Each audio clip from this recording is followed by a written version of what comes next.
Bien, vamos a ver la aplicación de la ecuación de transporte para gases.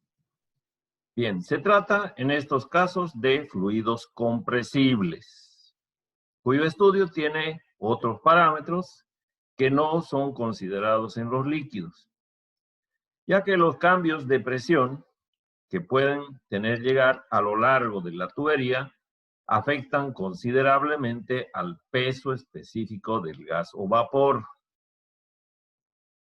La variación de este peso específico está relacionado con las variaciones de cantidad de calor, ya que existe una dependencia entre presión, volumen y temperatura. Por lo tanto, los efectos térmicos son de importancia en el estudio de transporte de fluidos compresibles. Por esa razón, nos aconsejan escribir ecuaciones energéticas en estos flujos, de manera que en ellos también esté figurando el calor como otra forma de energía. Entonces, ahora lo que vamos a hablar es del contenido calórico. Y por esa razón vamos a hablar termodinámicamente de la entalpía, H, que como sabemos en termodinámica es la variación de energía interna, delta U, más un trabajo, presión por volumen. De manera que podemos representar la entalpía como una ecuación de estado, como la energía interna más un trabajo. Por lo tanto, podríamos escribir en función de las energías. Sabemos que la variación de energía, o sea, la entalpía, perdón, va a ser igual a la variación de energía interna más la diferencial de presión por volumen. Y acá estamos hablando de la entalpía, energía calorífica, energía interna, energía calorífica, y presión por diferencial de volumen es una unidad mecánica. Por lo tanto, podemos dividir la unidad mecánica entre el equivalente mecánico de calor J y obtener esta ecuación en unidades solamente de calorías, unidad calórica. Pero si multiplicamos la entalpía por J y la energía interna por J, ahora nuestra ecuación va a estar en condiciones de unidades mecánicas. Entonces, nosotros hemos visto con anterioridad que la ecuación general para el transporte de fluidos en general estaba dado en base a las 4 energías más importantes, que eran la energía potencial, la energía cinética, la energía interna y la energía de fuerzas exteriores, que era igual al calor. Si nos remontamos al balance de energía, partimos del mismo principio. El calor aportado al sistema va a ser la sumatoria de la energía, de la variación de energía potencial, energía cinética, energía interna y de fuerzas exteriores. Ahora, nosotros sabemos que diferencial de energía interna por diferencial de presión por volumen, que está puesto acá, van a ser igual a la entalpía. Entonces, puedo reemplazar estos dos valores de diferencial de energía interna y diferencial de presión por volumen por diferencial de entalpía. De manera que mi ecuación ahora va a quedar como variación de energía potencial, variación de energía cinética, variación de energía entálpica igual a la variación de calor. Ahora, como hemos visto en un sistema, esto es lo que se produce en un momento determinado. Si yo quiero saber cuál es el comportamiento entre dos puntos, tengo que proceder a la integración y voy a proceder de la misma manera que lo hemos hecho en anteriores oportunidades.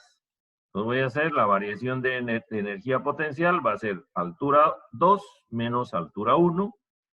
La variación de velocidad por diferencial de velocidad va a ser velocidad 2 al cuadrado sobre 2g menos velocidad 1 al cuadrado sobre 2g. La variación de entalpía va a ser entalpía 2 menos entalpía 1 y el calor, calor 2 menos calor 1. Como sabemos, no existe calor 2 porque el calor lo adicionamos al inicio del sistema, por lo tanto puede ser calor 1 solamente. Como no va a existir jamás el 2, solamente consideramos 1. Y de la misma manera que hicimos con la ecuación general de transporte, podemos colocar los términos 1 hacia la izquierda y los términos 2 a la derecha. Entonces vamos a tener energía potencial en el punto 1, más velocidad en el punto 1, más entalpía en el punto 1, más el calor aportado al sistema. Esto va a ser igual a la entalpía, a la energía potencial en el punto 2, la velocidad en el punto 2 y la entalpía en el punto 2. Entonces, esta ecuación es la que vamos a aplicar a gases y o vapores. Ahora, es muy difícil muchas veces que podamos nosotros encontrar las entalpías. Entonces van a ver que al final de este texto nosotros tenemos una gráfica para calcular, que es el diagrama de Molière, que nos sirve para calcular estas entalpías. Pero estas entalpías están en función de la presión 1 y la temperatura 1. Y la entalpía 2 está en función de la presión 2 y la temperatura 2. Entonces, en el diagrama podemos encontrar, interceptando presión con temperatura, podemos encontrar las entalpías a esas condiciones. Pero muchas veces no se puede, no están disponibles esos datos y podemos encontrar no el valor de cada uno de ellos, sino el valor de la diferencia entre la entalpía 1 y la entalpía 2, que va a ser igual a la variación de temperaturas por la capacidad calorífica a presión constante. Entonces es más fácil encontrar la capacidad calorífica a presión constante que encontrar muchas veces las entalpías. Y reitero, estamos calculando la diferencia de entalpías. No calcula por este método las entalpías propias, sino la diferencia. ¿Sí? Y de la misma manera podemos reemplazar, en vez de utilizar la capacidad calorífica a presión constante, podemos utilizar la capacidad calorífica a volumen constante. De manera que ahora esta es la ecuación que va a regir para gases y o vapores en procesos adiabáticos. ¿Ok? Bien.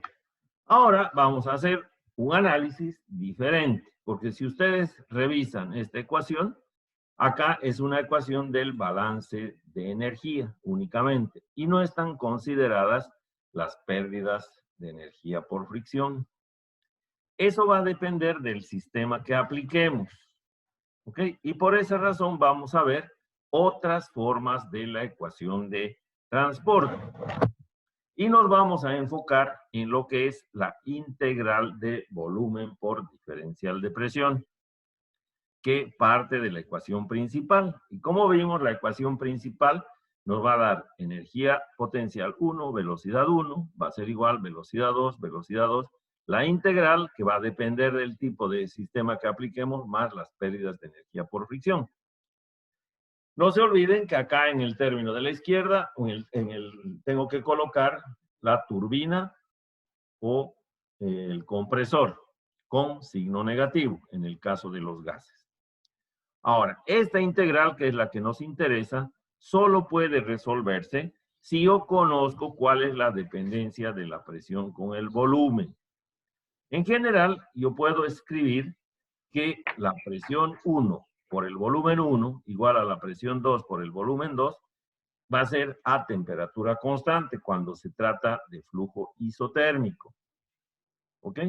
Pero normalmente, cuando no es flujo isotérmico, el volumen tiene que estar a un exponente determinado, volumen n. Pero si es isotérmico, n va a valer igual a 1. Entonces estamos imponiendo una condición de que el flujo es isotérmico. Entonces, bajo estas condiciones de flujo isotérmico, volumen por diferencial de presión la puedo representar como el volumen específico 1 por la presión 1 y cómo varía en función de la presión. Resolviendo esta ecuación va a ser 2,303 de la presión 1 por el volumen 1 y logaritmo natural de la presión 2 sobre la presión 1. Entonces, esta ecuación ahora, esta integral resuelta de esa manera, considerando flujo isotérmico, puedo colocarla en la ecuación general de transporte aplicada para gases. ¿Qué variaciones tiene? Primero, que el signo es negativo, porque se trata de una turbina o compresor. Y luego, en lugar de poner la integral, ahora voy a colocar 2.3, presión 1, este es el volumen específico 1, y logaritmo natural de las presiones, 2:1, más las pérdidas de energía por fricción. Entonces ahora, esta ecuación se constituye en una ecuación para gases en flujo isotérmico, que es el caso menos frecuente, porque las tuberías en flujo isotérmico deberían estar desnudas. Y esto se genera de esa manera porque el calor generado por esta fricción, HF, se disipa al exterior de la tubería a través de las paredes de la misma. Por lo tanto, la temperatura permanece más o menos constante. Ok, ahora vamos a considerar que la tubería está aislada, es decir, tiene un recubrimiento. Por lo tanto, no entra ni sale calor. Por lo tanto, ahora el calor se va a mantener constante. Entonces, ahora sabemos que el volumen tiene que estar afectado por un coeficiente para que sea constante en el producto de la presión por el volumen. Para ello vamos a reemplazar, como hemos visto en la ecuación anterior, se coloca N o también se coloca K. Cualquiera de los dos significa lo mismo. Y este K es el coeficiente isoentrópico, que es la relación de las dos capacidades, capacidad calorífica a presión constante sobre la capacidad calorífica a volumen constante. Entonces, si yo reemplazo ese valor acá en la ecuación de la continuidad y despejo el volumen, al despejar voy a tener que es la constante elevado a 1 sobre K dividido la presión elevado a 1 sobre K. Este valor del volumen lo voy a introducir en la integral. Y entonces voy a tener todo este factor en función de la diferencial de presión, que me da esta resolución, que va a ser igual a la constante C elevado a 1 sobre K dividido 1 menos 1 sobre K, que multiplica la presión 2 elevado a K menos 1 sobre K, menos la presión elevado a la K menos 1 sobre K. Ahora, esta expresión de la integral la vamos a colocar también en la ecuación general de transporte. Y me va a quedar una ecuación de este tipo. ¿Ok? Esta velocidad, perdón, esta diferencial la vamos a colocar acá y vamos a tener exactamente igual que antes. Vamos a tener a la altura 1, velocidad 1, menos el trabajo de la altura equivalente de una turbina o compresor, altura 2, velocidad 2. Esta es la variación del volumen por la presión en flujo adiabático más las pérdidas de energía por fricción. Entonces, de esta manera, nosotros podemos ver que el término para tuberías aisladas puede modificarse de varias formas. ¿Ok? Entonces, de esa manera, nosotros podemos aplicar a los gases que pueden tener esta variación. Ahora bien, esta ecuación también puede tener algunas variaciones respecto a la terminología y podríamos utilizar otro tipo de ecuaciones para poder calcular en función de solamente las constantes. ¿Okay? Entonces ahora, conociendo el coeficiente isoentrópico, las presiones, puedo calcular cómo varía la presión respecto al volumen en tuberías que están completamente aisladas, que conducen o transportan gases. Entonces, como ustedes pueden ver, todas estas derivan de la misma ecuación, que es la ecuación general de transporte. Y solamente algunos términos son los que varían. Ahora, como hemos visto, estas ecuaciones también se han complicado un poco, pero otras veces pueden tener unas variaciones que son más interesantes. Por ejemplo, Podemos aplicar también la ecuación general de transporte al derrame de líquidos contenidos en depósitos abiertos, ¿okay? Como es el de la figura, donde dentro de este tanque abierto voy a tener un líquido y este líquido contenido en el tanque va a perder o va a derramarse a través de un orificio que se genera por cualquier otra situación, una pinchadura, qué sé yo. Entonces, este orificio, que es muy chiquitito, permite la salida y por eso se llama un derrame, que puede afectar al medio ambiente. Entonces, para ello, para poder resolver esto, yo voy a, primeramente, tengo que poner los puntos de referencia, la primera cosa. Entonces, en este tanque, yo voy a poner la altura 2, como la altura al nivel del piso, y la altura 1 al nivel del líquido. Se supone que este tanque está lleno de líquido.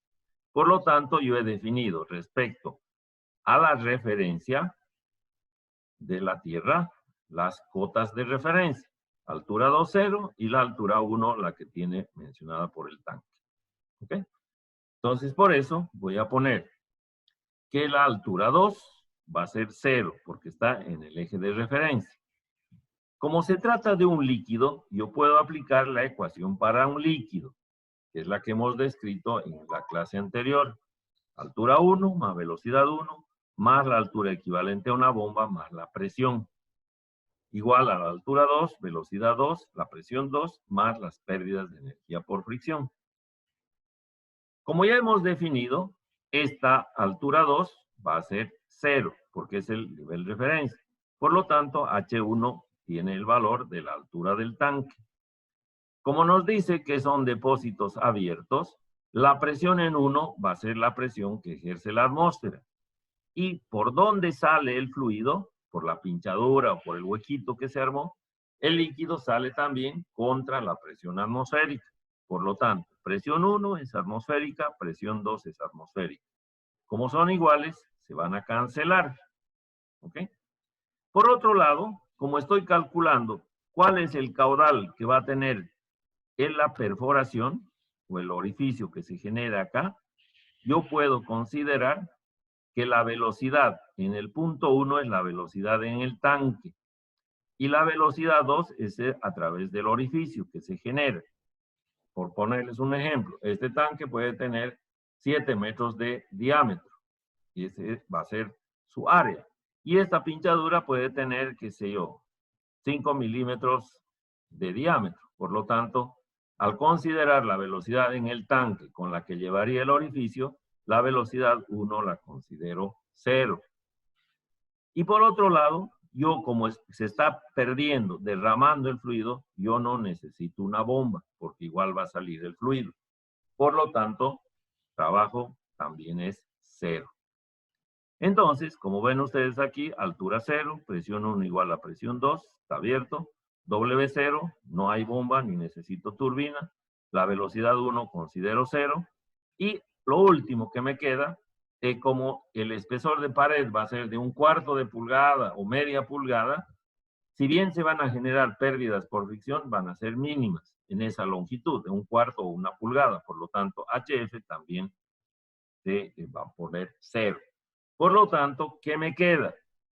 Me va a quedar la altura 1 y la velocidad 2. Nada más. El resto se van a cancelar. Entonces, de esa manera, voy a tener que la velocidad 1 es igual a la velocidad 2 al cuadrado, 2 veces g.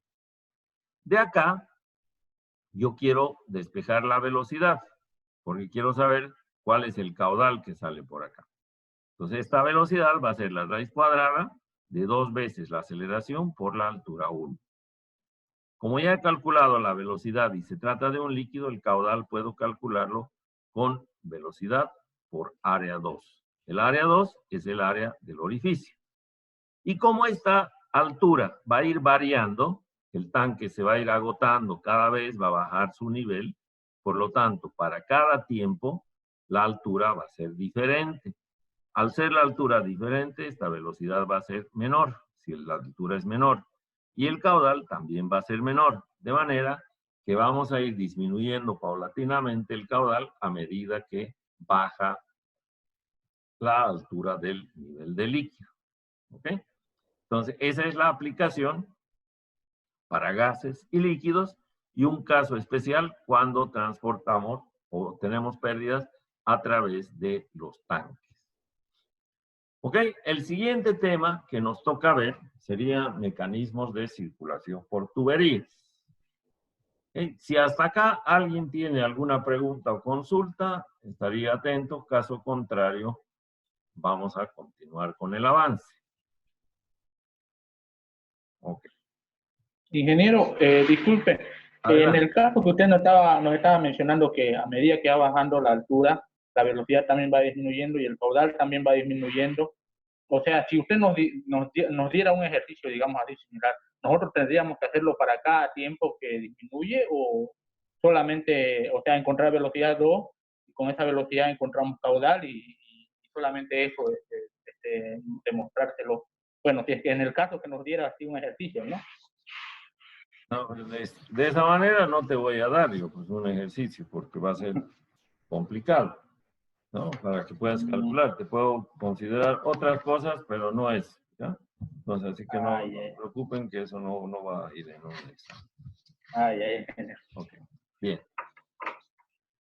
Y en cuanto a la pérdida de carga por fricción, ingeniero, en la pérdida HF, Sí. usted lo asumió cero porque había una gran diferencia de área entre... No.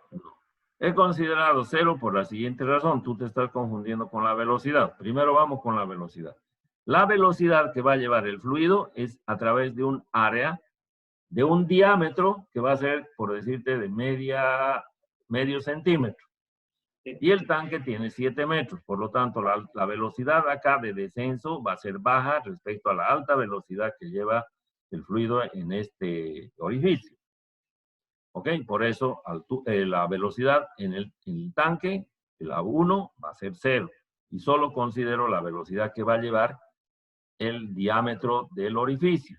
Imagínate que tengo este tanque de 7 metros y aquí tengo una tubería de medio centímetro. Entonces las velocidades van a ser muy grandes, la diferencia.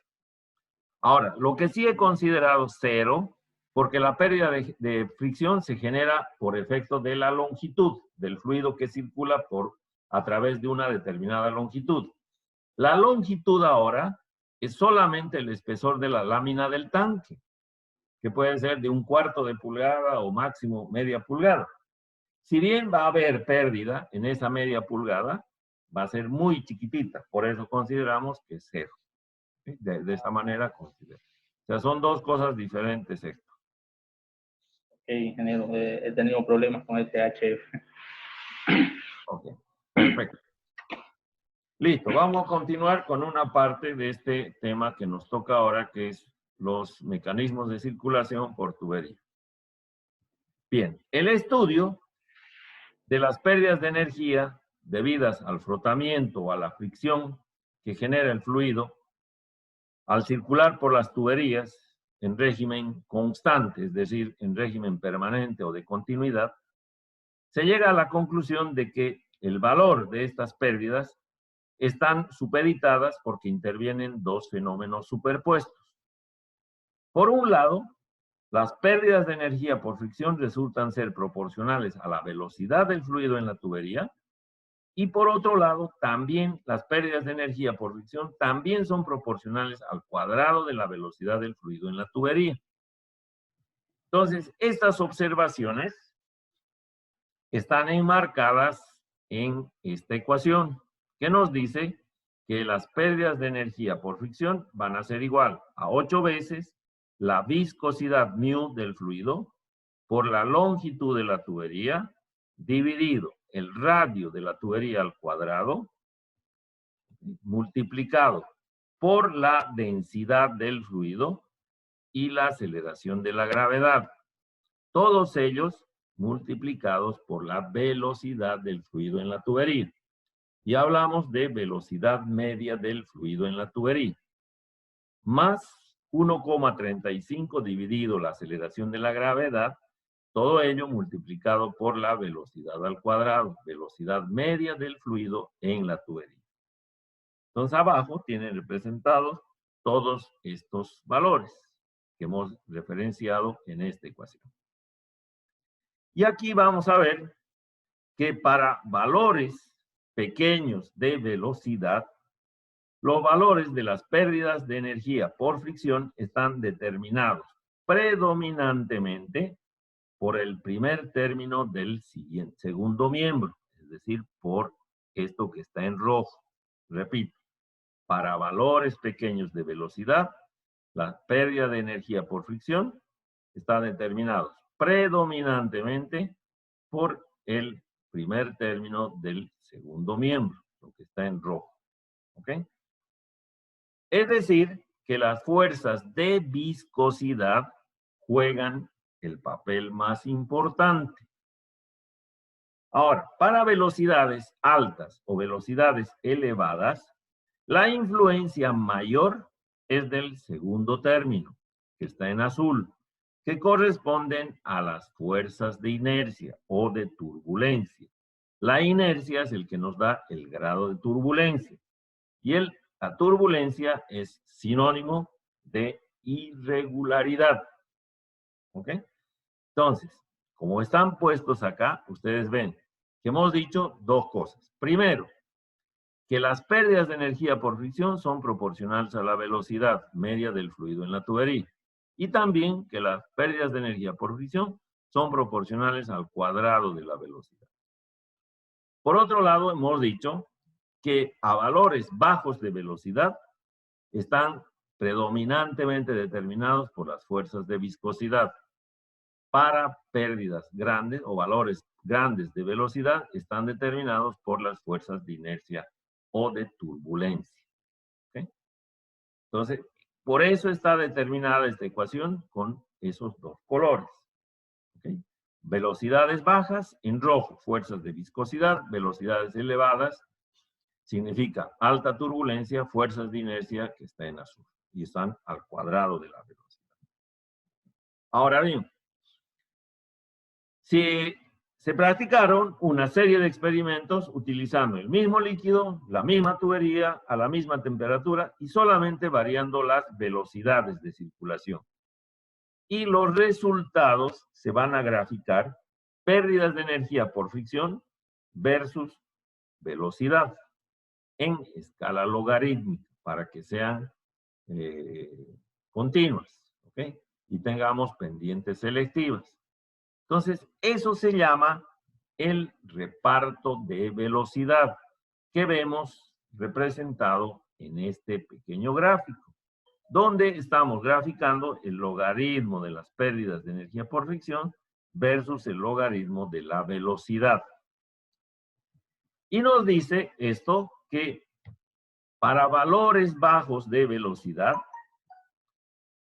nosotros vamos a tener el comportamiento de la línea roja.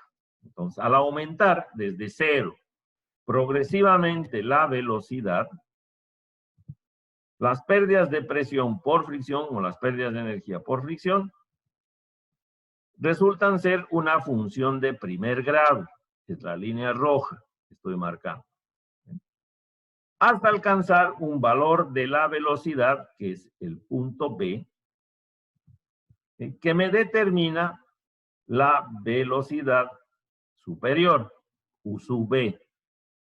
Esta velocidad U sub B cuantitativamente depende de la naturaleza del líquido, de su temperatura, del diámetro de la tubería y de la rugosidad. Entonces, repito, cuando yo parto con una velocidad y aumento progresivamente, primero sigue la línea roja, que es una línea de primer grado. Y esa línea se mantiene hasta alcanzar una velocidad particular que se llama la velocidad U sub B o velocidad superior. Esta velocidad, repito, depende de la naturaleza del líquido, de su temperatura, diámetro del tubo y de la rugosidad. Pero al aumentar la velocidad más arriba de U sub B, la dependencia cambia bruscamente a segundo grado. Entonces, esta línea BC es la que cambia abruptamente y rápidamente. Y luego, a partir de la línea azul, el comportamiento también es progresivo. A mayor velocidad, mayor pérdida de energía por fricción. Pero ahora lo hace con una función de segundo grado. Y estamos representando la curva CD. Ahora, si nosotros disminuimos la velocidad, se obtienen distintos valores de la velocidad nuevamente, pero ahora coinciden sobre la recta trazada, es decir, sobre la recta azul. Y vamos haciendo el trazado de C. Este comportamiento también continúa hasta que alcanza un valor particular, que es el punto A. Esta velocidad va a ser la velocidad crítica inferior. ¿Okay? A partir de ese momento, toda disminución de la velocidad cambia también abruptamente el comportamiento de la velocidad y lo hace otra vez en primer grado. Y los puntos coincidentes también son sobre la misma línea. Es decir, que para las pérdidas de energía en aumento o disminución coinciden sobre la recta. De manera que acá hemos representado el color azul, las líneas de segundo grado, y en rojo las líneas de primer grado. Como ustedes ven, nosotros vamos a tener en el centro de nuestra gráfica un triángulo representado por las líneas segmentadas. ¿Y eso por qué? Cuando yo aumento la velocidad antes de la velocidad U sub A, la pérdida de energía va a ser lo mismo cuando aumente o cuando disminuya la velocidad. Lo mismo, cuando yo tenga el punto C hasta D, puedo aumentar o disminuir la velocidad, las pérdidas siempre van a ser las mismas. Pero en este triángulo es diferente, por eso es que están puestas de esa manera. Si yo estoy en ascenso de la velocidad, entonces voy a tener esta intersección y las pérdidas de energía por fricción en ascenso van a ser 1. Pero para la misma velocidad, U sub C, cuando estoy disminuyendo la velocidad, ahora tengo 0.2. Por lo tanto, las pérdidas de energía por fricción son diferentes cuando aumento o cuando disminuyo esa velocidad. Entonces, los fluidos que circulan a baja velocidad y responden a esta ecuación, a las fuerzas de viscosidad, se llama flujo laminar o viscoso, representado por la línea roja, compacta. Y luego, para valores altos de velocidad que responden a esta ecuación, a las fuerzas de inercia, están representadas por la línea azul, hasta acá. Y se llama flujo turbulento de Venturi. La circulación en condiciones intermedias, es decir, lo que está en este triángulo ABCA, se llama región crítica o de transición. Entonces, de ello va a depender cómo nos distribuimos las velocidades en la tubería. Entonces, en el cambio de un régimen turbulento, el vector velocidad no será constante para un mismo punto en este espacio considerado. El régimen crítico participa de las características de los dos.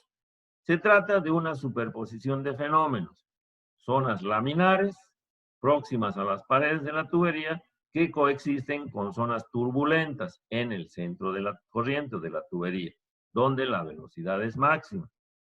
De manera que en el seno de un fluido agitado hay un espectro de turbulencia